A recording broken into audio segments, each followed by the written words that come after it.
welcome to the deep dive, everyone. Glad to be here. Yeah, before we even get started today, just a quick but very important reminder to like and subscribe to the show wherever you're listening right now. It really does help. It does. Hitting that button really helps us continue to bring you more of these intensive, deeply researched explorations.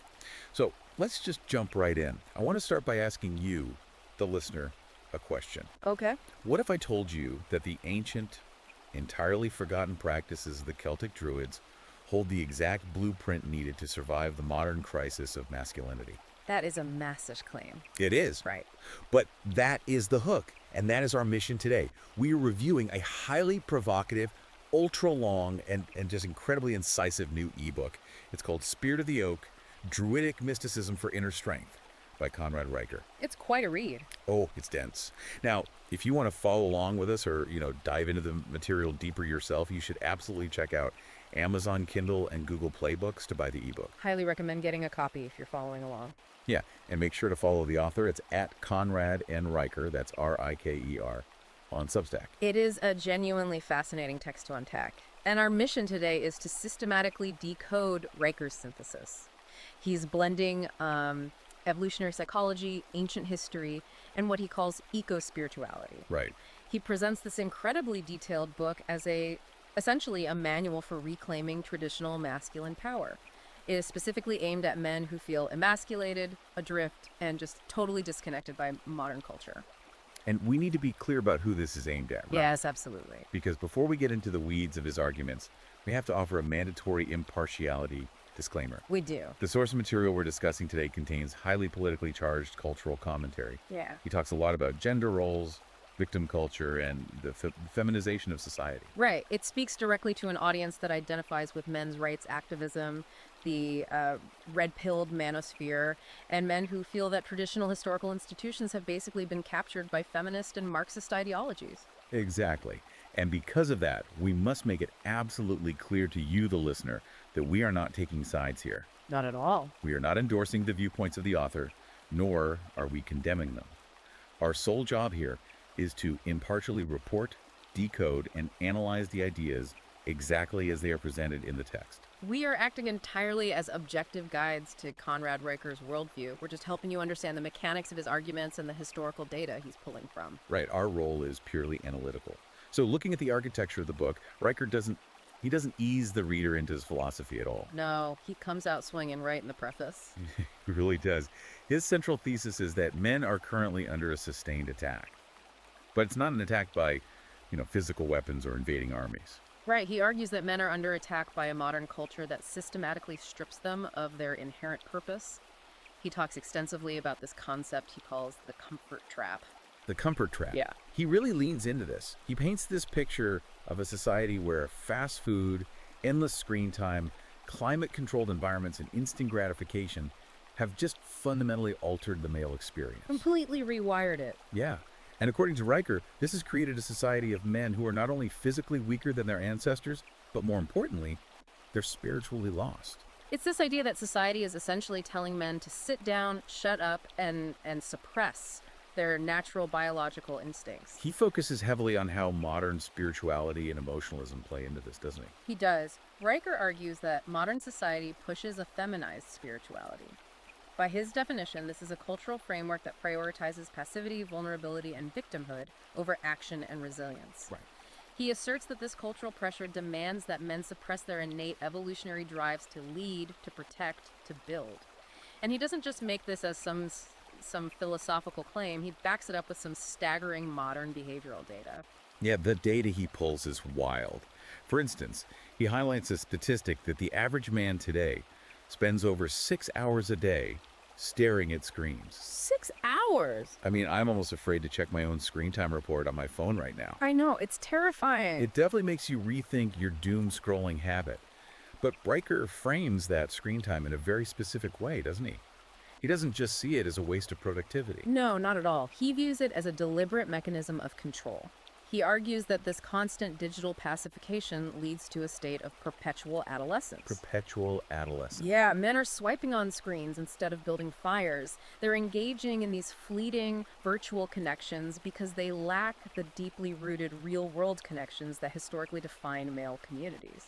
It's an illusion of action. And the isolation that stems from that illusion is profound. He pulls in this really sobering statistic from the American Sociological Review. Oh, the friendship data. Yeah, it shows that over the past 3 decades, the average number of close friends a man has dropped from 3 to 2. Now, on the surface, moving from 3 to 2 might not sound like a catastrophic numerical drop, but sociologically, It's massive. that represents a massive increase in profound, dangerous isolation. We aren't talking about acquaintances you say hi to at the water cooler. No. We are talking about the men who would actually help you bury a body, so to speak. The guys who have your back in a genuine crisis. Men are lonelier than ever. They are. They're disconnected from each other, disconnected from their purpose, and disconnected from the physical world itself. Which is the perfect setup for his proposed solution. Riker establishes this modern wasteland of the comfort trap, and then he pivots to history. But he doesn't pivot to the Spartans or the Romans, which is what you typically see in this genre of literature. Right? Exactly, he pivots to the Celts, specifically the Druids. And this is where the book takes a really unexpected turn. Because when most people hear the word Druid, they probably picture some New Age mystical tree huggers. People in white robes wandering around Stonehenge at the solstice. Exactly. But Riker violently rejects that stereotype right out of the gate, doesn't he? Completely. He spends a significant portion of the early chapters detailing the historical reality of the Druids, stripping away all that modern romanticism. So what were they actually like? Well, in ancient Celtic society, the Druids were the undisputed intellectual elite. They weren't just spiritual figures. They were the judges who decided the laws, the advisors who counseled the kings, the doctors who healed the wounded, and the strategists who planned for war. Riker calls them the original environmentalists. He does, but he places a huge caveat on that term. He emphasizes that their environmentalism had absolutely nothing to do with modern virtue signaling or passive empathy for nature. Right, it was entirely rooted in survival. It was practical. Riker argues that the Druids viewed nature stewardship as a fundamentally masculine duty. It was about resource management. Yeah, if you overuse the land and stops providing, and your tribe starves. Their reverence for the oak tree, which is central to the book's title, wasn't just poetic nonsense. No, it was a calculated recognition of the tree's resilience, its deep root system, its ability to withstand lightning strikes, and its crucial role in feeding wildlife through acorns. They revered it because it was a biological fortress. And this brings us to one of Riker's most fascinating modern applications, what he terms the grove effect.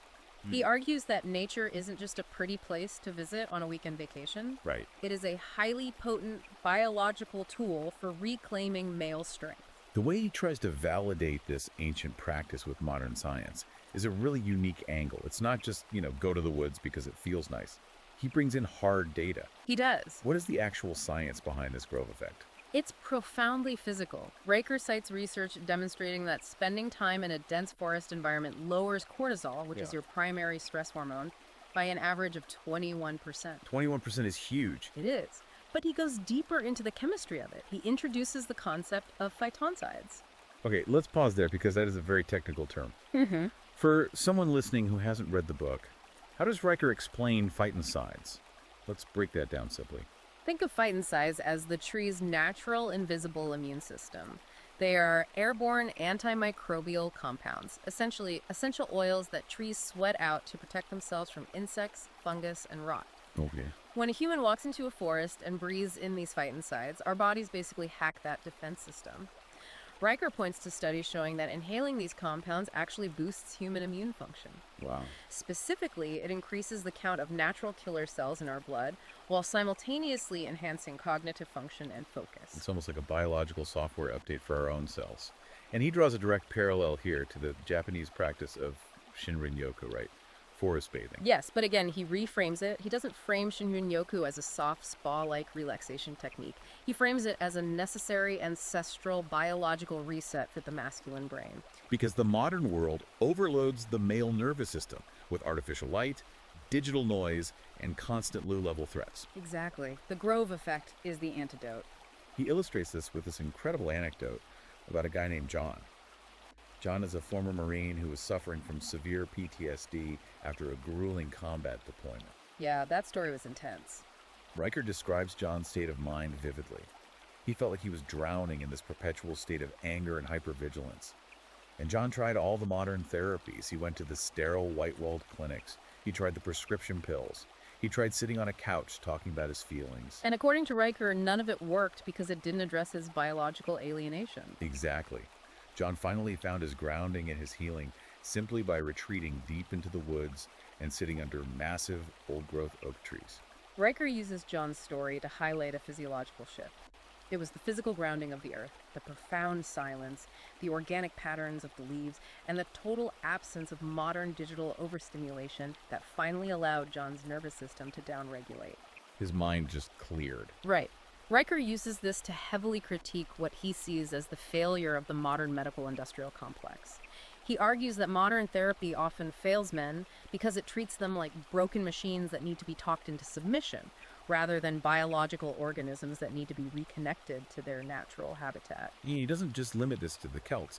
He expands the lens to look at other indigenous warrior cultures to prove that this intense, practical connection to nature is a universal masculine trait. He brings up the Maori warriors of New Zealand.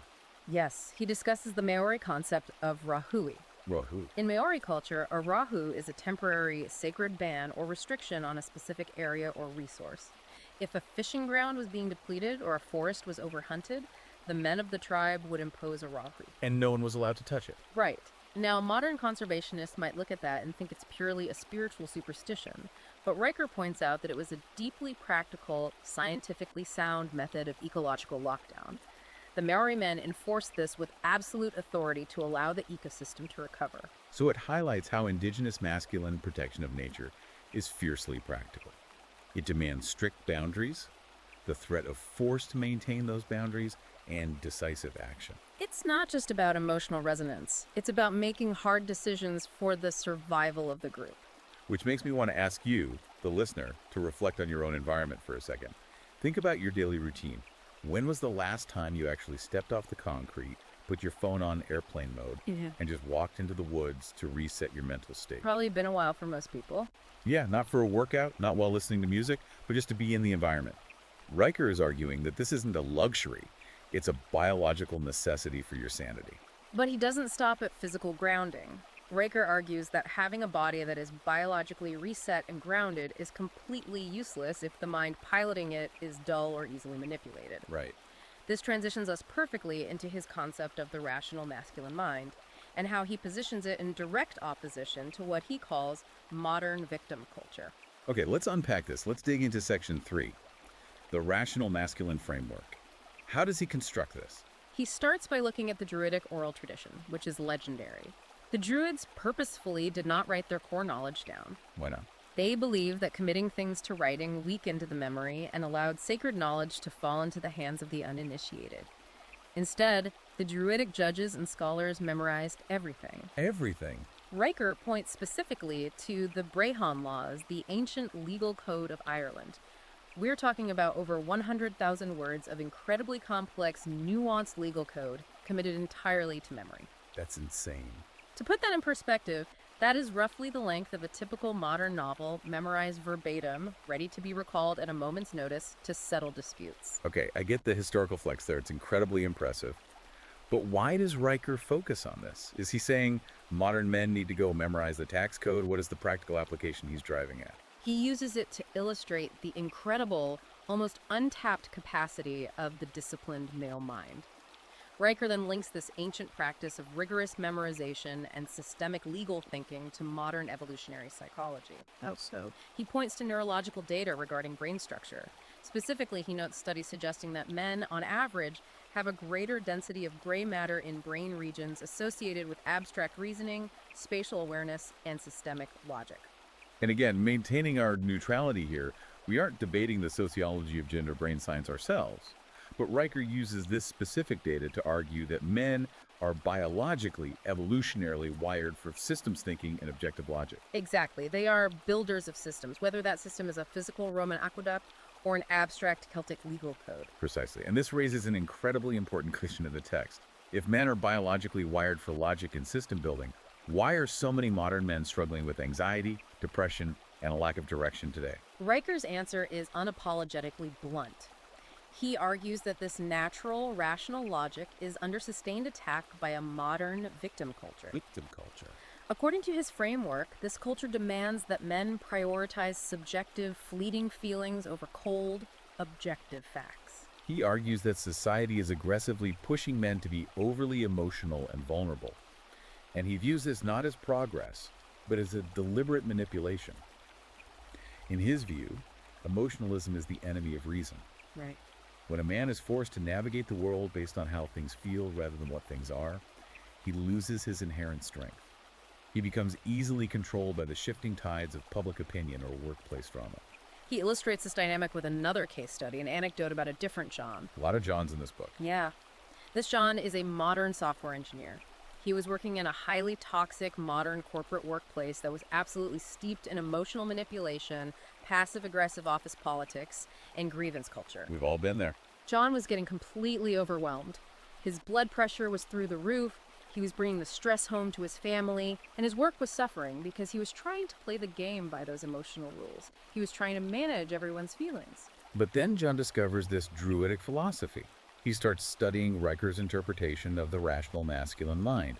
And what happens? He applies its strict emphasis on logic, cold observation, and reason. He completely detaches from the emotional drama of the office. Just unplugs from it. When a colleague tries to bait him with a passive-aggressive email or a subjective grievance, John simply responds with objective data. He stops reacting to the victim culture around him. By removing his emotional investment from the drama, he regains his focus, reestablishes his boundaries, and takes back his decision-making power. He became essentially untouchable because he refused to fight on emotional terrain. It's a powerful example of using logic as a shield. However, Riker also offers a really vital caveat here. He doesn't want men to become unfeeling robots.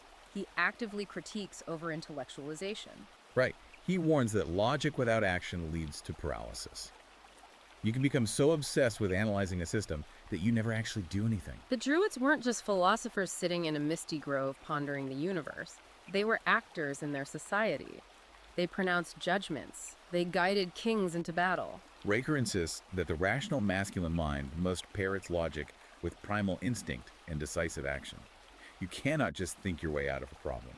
Eventually, you have to act your way out of it. And to act effectively, to truly impose your will on a situation, that sharp, rational mind needs to be housed in a highly capable, resilient body.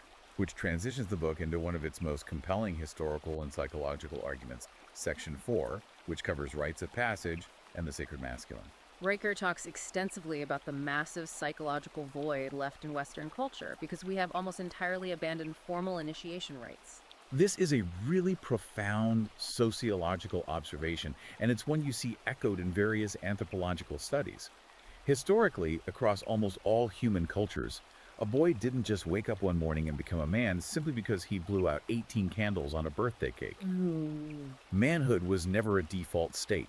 It was an earned status. It had to be achieved through a highly structured, deliberately painful, and often grueling rite of passage. Riker explores the Celtic concept of the geis to illustrate this. The geis. In ancient Irish lore, a geis, spelled G-E-I-S, is essentially a sacred taboo, a personal code of honor, or a magically binding obligation. Heroes were often placed under a geis. Give us an example. For example, a warrior might have a gear that he can never refuse hospitality or that he can never eat the meat of a certain animal. It was a strict boundary. Got it.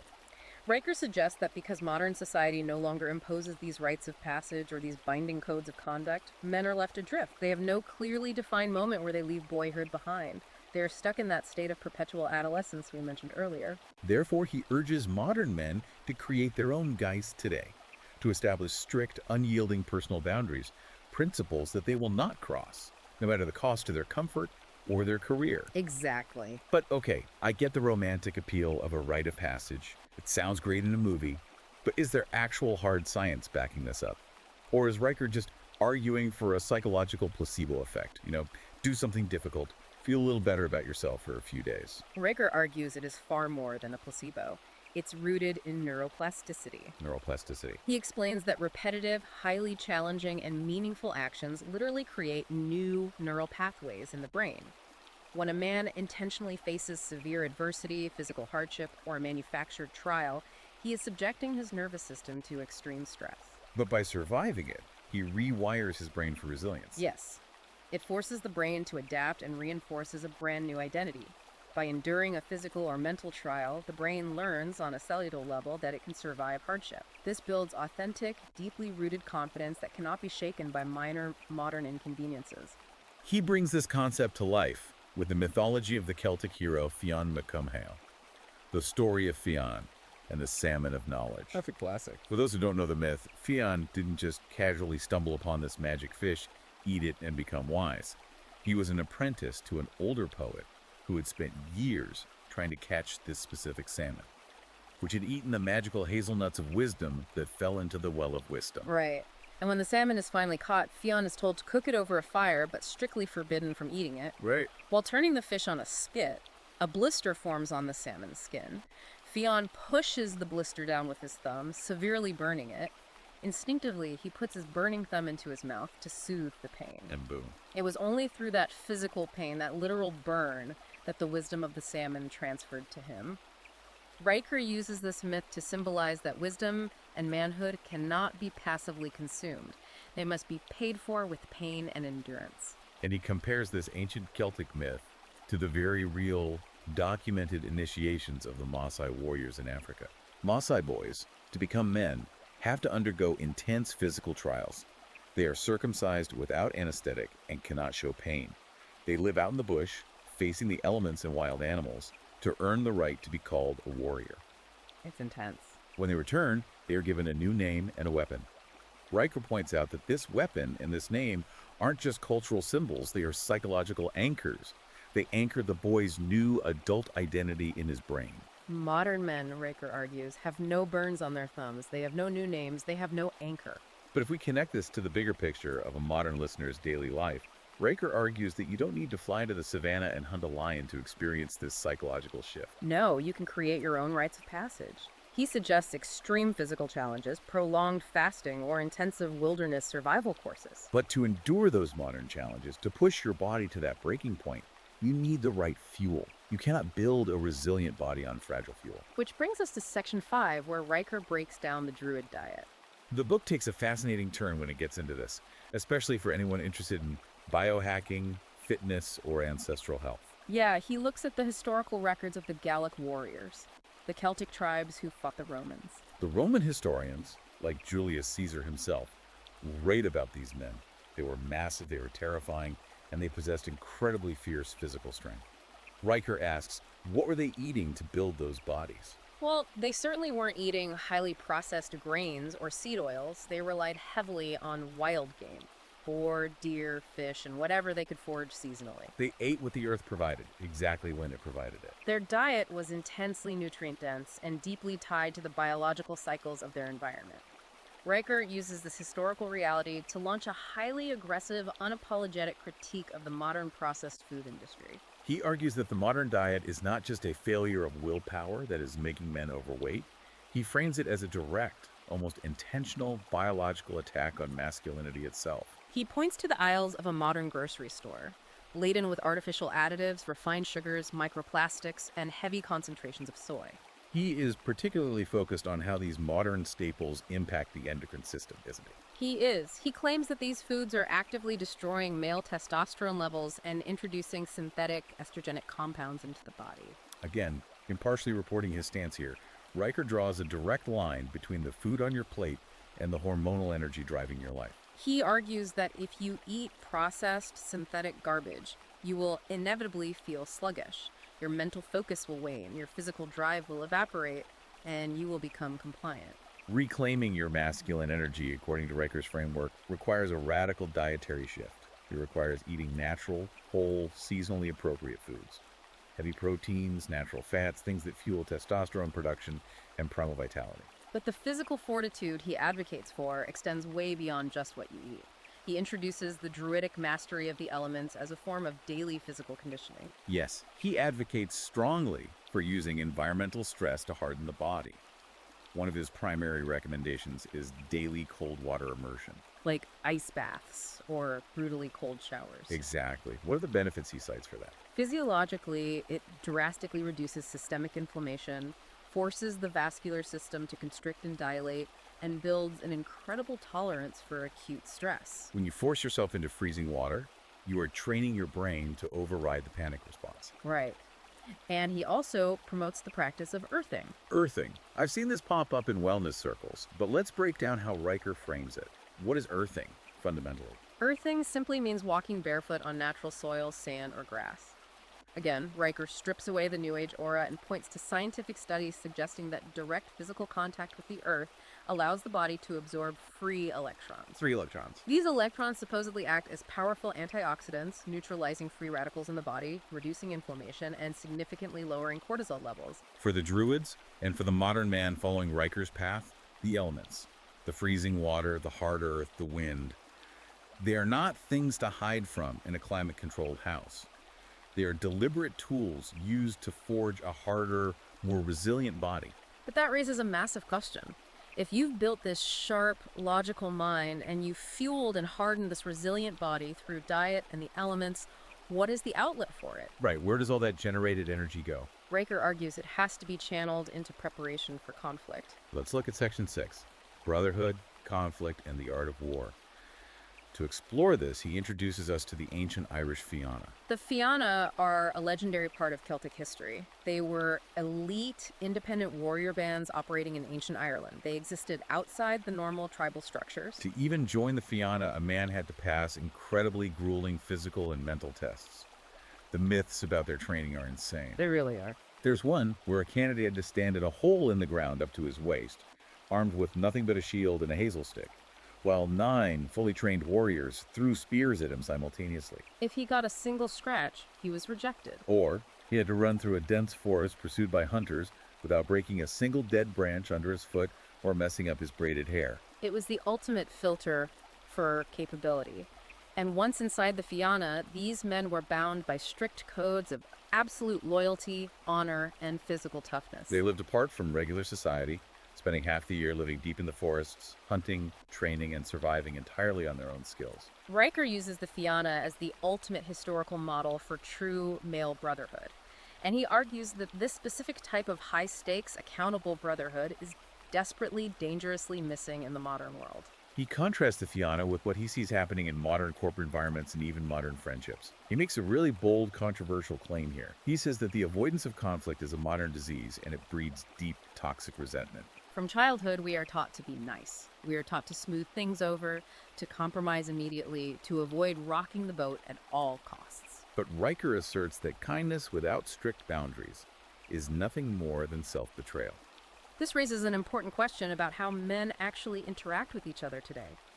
Riker critiques the modern phenomenon of mastermind groups or corporate networking circles, where men supposedly gather to build each other up and share ideas. He shares an anecdote of a man who joined an expensive, exclusive mastermind group expecting to find brotherhood. Instead, he found a highly toxic environment. The men constantly tore each other down out of deep-seated insecurities. They masked their weakness with false bravado, passive-aggressive comments, and hyper-competitiveness over trivial things. Riker argues that true brotherhood isn't about proving who the alpha is in a sterile conference room. It's about mutual accountability, absolute loyalty, and standing shoulder to shoulder against external conflict. If you don't have external challenges, you turn on each other. And speaking of external conflict, he uses a massive historical event, the Battle of Alesia, to illustrate how a Druidic mind approaches war. The Battle of Alesia is one of the most significant military engagements in ancient history. This was the battle where the Celtic chieftain Vercingetorix, who was highly educated and advised by Druids, faced off against Julius Caesar and the Roman legions. What Riker focuses on is the Celtic strategy. They didn't just paint themselves blue and run screaming headlong into the Roman meat grinder. Right. Vercingetorix used brilliant, calculated strategy. He built massive, complex fortifications at Alesia. He engaged in scorched earth tactics to starve the Romans. It was a siege of epic proportions, with Caesar having to build walls facing inward to trap the Celts and walls facing outward to defend against the Celtic relief army. The lesson Riker extracts from Alesia is that conflict is inevitable, and it must be met head-on with courage, yes, but more importantly with meticulous logical strategy. You never meet conflict with passive aggressiveness or avoidance. You build your defenses, you assess the enemy, you stand your ground, and you fight intelligently. And part of standing your ground, part of that psychological warfare, is how you present yourself to the enemy. Or, translating that to the modern context, how you present yourself to the world. Which brings us to section 7, the masculine aesthetic and the power of voice. Let's talk about the Picts. The Picts were a fierce Celtic group from the region that is now Scotland. The Romans called them Picti, which literally means the painted people. The Picts were famous for entering battle covered in intricate, swirling blue tattoos and body paint made from the woad plant. Riker notes that this visual display terrified even the most battle-hardened, disciplined Roman soldiers. The Romans had conquered the known world, but facing these painted warriors in the foggy highlands of Scotland shook them. The Picts weaponized their appearance. It wasn't just decorative art, it was deliberate psychological warfare. Exactly. Riker uses the historical example of the Picts to launch a scathing critique of what he calls the modern crisis of sloppiness and androgyny. He argues that how a man dresses, grooms, and presents himself physically is a powerful form of nonverbal communication. When you dress intentionally, whether that's wearing a sharply tailored suit to command respect in a corporate boardroom, or wearing rugged, highly functional gear for surviving the outdoors, you project competence. You project authority and self-respect. On the flip side, he argues that chronic sloppiness, wearing sweatpants to the airport, unkempt grooming, ill-fitting clothes, communicates a profound lack of internal discipline. It signals to the world that you do not respect yourself, and therefore it invites disrespect from others. But it's not just about how you look. The book takes a really interesting dive into how you sound. Riker delves into the actual science of the human voice. He references a fascinating study from the Journal of Voice. The study found that lower-pitched voices are neurologically associated by listeners with authority, trustworthiness, and high competence. Whether we like it or not, human beings are biologically wired to defer to deeper, more resonant vocal tones. It triggers a primal response indicating size and leadership capability. But it's not just about the pitch. Not everyone can sound like a bass singer. Riker points out that it's equally about the pacing, the cadence, and the volume. He introduces this concept of strategic silence. This is crucial for his view on modern communication. Riker argues that modern men often mistakenly equate verbosity with influence. Because they are nervous, or because they feel the need to constantly justify themselves, they ramble. They over-explain their decisions. They desperately fill dead air in a conversation because silence makes them uncomfortable. Riker argues that over-talking kills credibility instantly. Instead, he advocates for a measured, slow delivery. Think of the commanding presence of a Morgan Freeman or a James Earl Jones. When they speak, they don't rush. Every single word has weight. They pause. Riker explains that a historical Druid leader knew that a calm, deliberate voice, punctuated by strategic, heavy silence, could command a room far more effectively than shouting and waving your arms. Silence forces the other person to lean in, to wonder what you're thinking. It projects immense power. So, if we synthesize all of this, the logic, the physical hardening, the preparation for conflict, the commanding presence, what does this mean for the actual rhythm of a man's life? Riker acknowledges that you cannot exist in a state of high alert warfare 100% of the time. This brings us to section 8, the Druidic compass and the myth of the Oak King and the Holly King. This might be one of the most vital psychological frameworks in the entire book. What is the myth of the Oak and Holly Kings? The Celts believed in a cyclical, natural myth where the Oak King and the Holly King battle for supremacy twice a year at the solstices. The Oak King rules the summer half of the year. He represents explosive growth, vitality, ambition, and relentless outward action. The Holly King, conversely, defeats the Oak King at midsummer and rules the dark winter half of the year. The Holly King embodies rest, introspection, wisdom, conservation of energy, and reflection. Riker uses this ancient agricultural myth to warn against a very modern danger, the danger of perpetual summer. Perpetual summer, that is the perfect term for the modern corporate grind, isn't it? It is. It's the hustle culture you see all over social media that tells you to grind 24/7, sleep when you're dead, always be closing, always be growing. Riker points out a basic biological truth. If a tree never sheds its leaves, if it tries to grow constantly without a period of dormancy, it eventually suffocates under its own weight and dies. Living a life of perpetual summer leads to inevitable, catastrophic physical and mental burnout. Precisely. To navigate this modern pressure, Riker introduces what he calls the Druidic compass. This is a practical system for balancing order and chaos in a man's life. Order represents your foundation. It's your daily routines, your strict discipline, your rigid diet, your financial stability. Chaos, on the other hand, represents the unknown. It's taking massive risks, stepping into uncharted territory, disrupting the status quo, and pursuing wild ambition. Riker argues that if you have too much order in your life, you become a machine. Highly efficient, safe, but completely dead inside. But if you have too much chaos, you become a drifter with no foundation, easily destroyed by a single bad decision. He uses Elon Musk as a really compelling modern example of this compass in action. Love him or hate him, Musk operates with this meticulous, almost obsessive engineering mindset. Pure order. He calculates physics down to the decimal. But he uses that massive foundation of order to take wildly unpredictable risks. Pure chaos. Launching a car into deep space, betting his entire fortune on the insane idea of landing reusable rockets on drone ships in the ocean. The order allows the chaos to exist without destroying him. And Riker contrasts the Musk example with a story about a corporate finance worker named John. The last John of the book. Yes, this John lived a life of absolute rigid order. He followed every societal rule, he hit every corporate target, he paid his mortgage on time, and lived in total predictable comfort. But he described feeling completely dead inside, hollow, because his life contained zero chaos, zero risk, zero adventure. It wasn't until John embraced the chaos of quitting his incredibly safe job to start a risky, unpredictable tech venture that he felt his blood pumping again. The Druidic compass is about consciously using order as your heavy anchor so that you can safely sail into the storms of chaos to find growth. Okay, we are coming into the final stretch of this deep dive here. Section 9, the Druid Code. Honor, legacy, and mentorship. Riker talks about the Ogham script. For the uninitiated, what is the Ogham script? The Ogham script, spelled O-G-H-A-M, was an ancient Celtic alphabet. But it wasn't just letters, it was a tree alphabet. Every letter corresponded to a specific native tree. The oak, the birch, the hazel, and the associated esoteric wisdom of that tree. The Druids didn't write books with it. They carved it into the edges of massive standing stones and pieces of wood to encode their knowledge permanently into the landscape. Riker uses the Ogham script as a metaphor for his ultimate mandate to his readers, the absolute necessity of building a legacy that outlasts your own biological life. He presents a total, uncompromising rejection of moral relativism and modern nihilism. He argues that the modern cultural belief that nothing really matters, that we are just specks on a floating rock, is a toxic lie that breeds apathy and weakness. Instead, he insists that living by a strict, unwavering warrior code is not just a moral choice, it is an evolutionary biological advantage.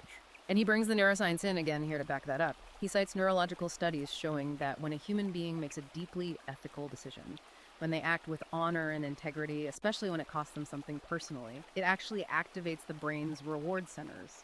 Doing the hard right thing reduces stress hormones over the long term and increases psychological resilience. Riker concludes that living honorably literally makes you biologically stronger. He illustrates this with an incredibly powerful story of a modern soldier deployed in Afghanistan. During a highly chaotic mission, this soldier was explicitly ordered by a superior officer to abandon a severely wounded comrade in order to complete the mission objective more quickly. The soldier refused the direct order. He prioritized his personal internalized warrior code, never leave a man behind, over his career advancement, over the threat of court-martial, and over the immediate tactical objective. Riker uses this to show that a code of honor must be rigid, like stone. If your code bends the moment it becomes inconvenient or dangerous, it's not a code at all, it's just a suggestion. And living by that rigid code leads to the final, crucial piece of Riker's puzzle, passing the code on. Riker looks at the ancient Druidic schools in Ireland. These weren't casual weekend retreats. Young men would go deep into the forests and study under the master druids for up to 12 years. They endured rigorous physical training, intense memorization, and moral testing to forge their character.